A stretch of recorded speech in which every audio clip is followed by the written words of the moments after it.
আনোয়ার হোসেন, উনি বিএনপির যুগ্ম সাধারণ সম্পাদক। উনি ভয় দেখায় পাম্প নিবে উনি বারংবারই ভয় দেখায় বিএনপির শীর্ষস্থানীয় নেতারা নাকি উনার দলে উনার হাত রাখছে উনার মাথায়। বিএনপির শীর্ষস্থানীয় লোকেরা উনাকে আদর করে, যত্ন করে। উনি হচ্ছে সবার চোখের মণি। উনি আমাদের লোকের কাছে ফেস করে বেড়ায় এই জিনিসটা, যে বিএনপি শীর্ষস্থানীয় নেতারা উনার মাথায় হাত রাখে বলেই উনার এই সাহসে উনি এইগুলো করে। দেখেন, আমরা তো অসহায় ফ্যামিলি। আমি নিজে একজন ডাক্তার, আমার ভাই ইঞ্জিনিয়ার, আমার বাকি দুই ছোট ভাই ওরা কেবল এসএসসি পরীক্ষা দিয়েছে, আমার মা আমার বাবা নাই। তো আমি আমার প্রফেশনটাই বসতে পারতেছি না উনার এই হয়রানির কারণে। তারপরে বারংবার আমরা হুমকির শিকার, রাস্তায় বেরোতে পারি না, পাম্পে যেতে পারি না নিজের। তো আমি কি এইগুলোই করে বেড়াবো? এখানে আমি কেন স্থানীয় বিএনপির মানে কণ্ঠাসা হয়ে থাকবো? কেন আমার কণ্ঠাসা হয়ে থাকা লাগবে? আমি কোনো সাহায্য পেয়ে কারোর কাছে যখনই কোথাও আমি সাহায্য চাইতে গেছি, আমি বলতেছি কোনো বড় মানুষ বা কারোর কাছে মুখ ফুলাই থাকে, কেউ কোনো কথা বলে না, কেউ কোনো প্রতিকারের আমারে রাস্তা দেখায় না।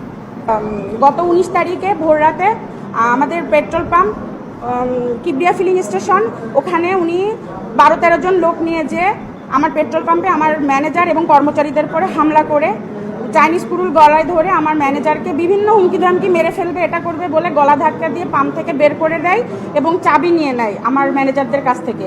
নিয়ে তারপরে উনি আমাদের তালা ভেঙে ওনার তালা মেরে পাম্পে এবং আমাদের সাইনবোর্ড মুছে দেয়। গোলাম কিবরিয়া ফিলিং স্টেশনের সাইনবোর্ড মুছে সাদা রং টেনে দেয়। দিয়ে তারপরে উনি পাম্প দখল করে মানে ওদেরকে বের করে দেয়। আমার কর্মচারী, গার্ড যারা ছিল, ম্যানেজার, সবাইকে বের করে দেয়। এরপর আমি 999-এ ফোন করি। 999-এ ফোন করার পরে আমাদের পুলিশ প্রশাসন ওরা পাঠায়। তারপরে হচ্ছে ওখানে পুলিশ আমাদেরকে ডাকে, আর ওরা ওখানে উপস্থিত ছিল।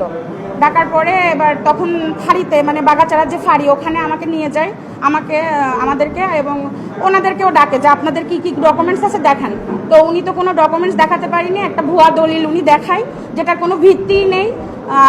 আর হচ্ছে আমি আমার বিপিসির অনুমোদন, ডিলারশিপ, এভরিথিং আমার পাম্পের, গোলাম কিবরিয়া ফিলিং স্টেশনের যত কিছু আছে সব কিছু দেখায়। এরপরে আমাদের ফাঁড়ির পুলিশ ওনারা বলে আচ্ছা ঠিক আছে, আমরা কাগজ দেখি, আপাতত এখন পাম্প বন্ধ থাকবে। কিন্তু আমাদের পাম্পে তেল মজুদ ছিল প্রায় 30 থেকে 40 লক্ষ টাকার। তারপরে আমরা ওনার কাছে বলি যে পাম্পে তো তেল আছে, তো এখন আমরা কি করতে পারি? তখন পুলিশ বলে যে পাম্পটা তাহলে এক কাজ করেন, আপনাদের একটা লোক আমরা দিচ্ছি, আমাদের থাকবে।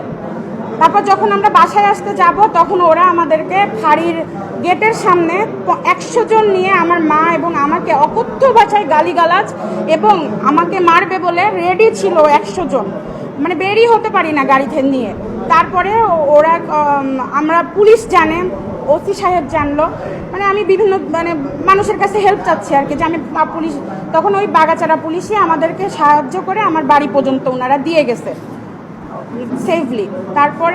এরপরে আমি শাসা থানায় যে অভিযোগ দায়ের করলাম এটার বিষয়ে, করার পরে আগামীকাল মানে 20 সেপ্টেম্বর আর কি শাসা থানার ওসি আমাকে ডেকে পাঠায় এবং উনি তদন্ত করে। ওনার কাছে এর আগের রিপোর্ট আছে, এর আগেও পেট্রোল পাম্পটি বিভিন্নভাবে ওরা মানে উত্তক্ত করছে, দখল করছিল একবার, বহুত কাহিনী। মানে ডিসেম্বর 2024 15ই ডিসেম্বর থেকে এই পর্যন্ত মানে ওরা অনেক হয়রানি শিকার, একের পর এক হয়রানি।